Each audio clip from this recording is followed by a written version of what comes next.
Welcome back to CEO Money and Michael Yorba. We're talking with Joseph Sroka, NovaPoint Capital. Joseph, welcome to the show. Yes. Hi, welcome to the show. Thank you. I appreciate being on today. You're welcome. My pleasure. I just gave you a little introduction. To our listening audience, Joseph, give us a little bit of background. You're the Chief Investment Officer, and your company's based in Atlanta. But give us some flavor to the 20 years experience you bring to the table. I actually started out as an officer in the U.S. Army, and when I left the service in the early 90s, I was an infantry officer, so I sort of needed something else to do because there's not a big calling for infantry officers in the civilian world.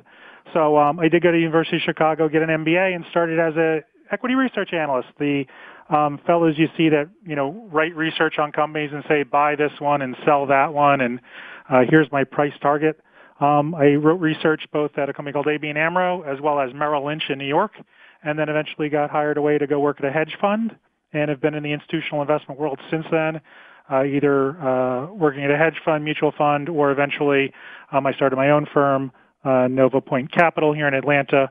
We're an investment management firm, and we manage investment portfolios for individuals, businesses and their retirement plans, as well as institutions and nonprofit organizations. You have a new venture that you're launching. It has to do with veterans, right? Absolutely. I spend all of my non-NovaPoint time helping out veterans. As a veteran, I certainly believe in giving back to veterans. And so I'm working with a team of other veteran volunteers, and we're starting the Atlanta chapter of an organization called Bunker Labs. And Bunker Labs is designed to work with military veterans that want to be entrepreneurs to start and grow their businesses. Have you launched it? I mean, it's up, it's working. You have veterans at the tables talking to you about their projects and their deals. Yes. Bunker Labs is up nationally, and then the Atlanta chapter is in its infancy. But yeah, we're working with veterans as we speak. How's the feedback?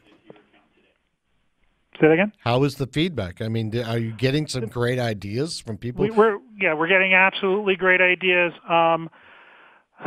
Anything ranging from the technology sector to more consumer-facing businesses to a lot of B2B businesses.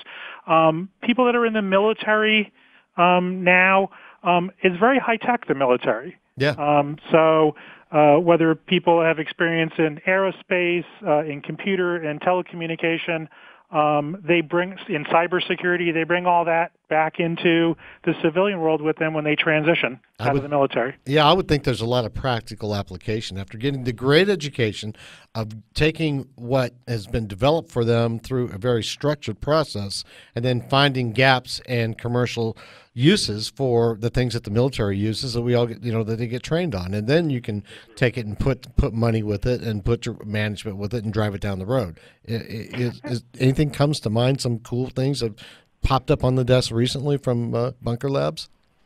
Well, there's been actually some very interesting companies around the country. Several of the Bunker Lab companies have gotten good exposure in areas like Shark Tank. Mm-hmm.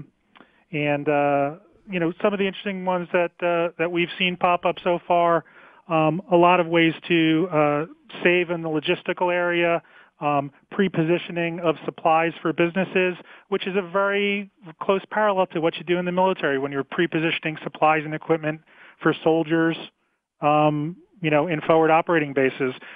We have veterans here in Atlanta that are taking that knowledge and turning it around and putting it into the business world. Yeah, we were just. Oh, Ed, do you want to jump in? Yeah, Joseph, is Ed Baxter, Bison Creek Capital. First of all, I want to thank you for your service and to the country because I have a number of friends who are graduates of the Point and who are military entrepreneurs at some pretty high levels. The question I would have for you as far as Bunker Labs is concerned is that, based on your history, what are the special attributes you see from veterans that allow them to be good bets when it comes to seeding new companies? The biggest thing I'll tell you is entrepreneurship's risky. Yet veterans are natural risk managers, or people who've been in the military, natural risk managers. Because you remember, when you're trying to accomplish a mission in the military, you're trying to be successful, but at the same time, you're trying to take the least amount of risk as possible. And a lot of times, I think people throw risk out the window when they get enamored or excited about business ideas.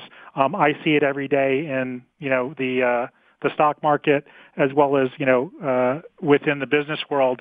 And I think veterans, they're not too cautious, but they know how to take measured risk, and I think that makes them very successful business people. As a trader, the term I used to try to use was what I call controlled risk. And I think you can control risk depending on how you position yourself as far as the markets is concerned. I'm sure you can identify with that yourself, having managed money yourself. Looking back at the veteran side of it, have you seen a particular type of theme for the number of different types of projects that are brought, or is it just pretty much all over the board? It's incredibly broad because the military is actually incredibly broad. Remember, the military is its own almost economy in a way, where everyone thinks of the military being infantry or armor soldiers or fighter pilots, but the military has logistics, the military has technology, the military has communications. So the ideas are as broad as the specialty areas that those veterans have served in. All right, those are good answers.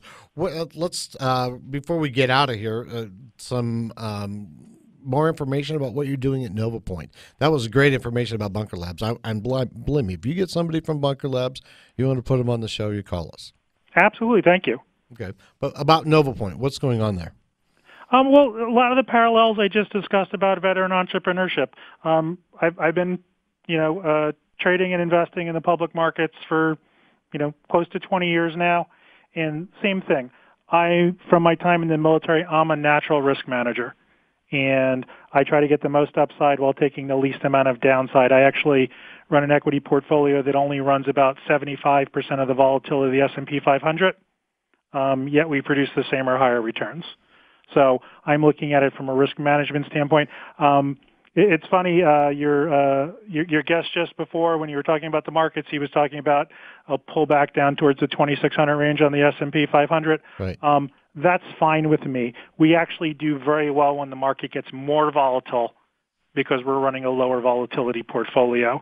So I'm not the person that needs to see the market have a big up green day every day. I actually welcome market volatility because we manage better in that environment. Well, it's healthy to have volatility. You mentioned earlier, you talked about your 75% of the S&P as far as volatility is concerned.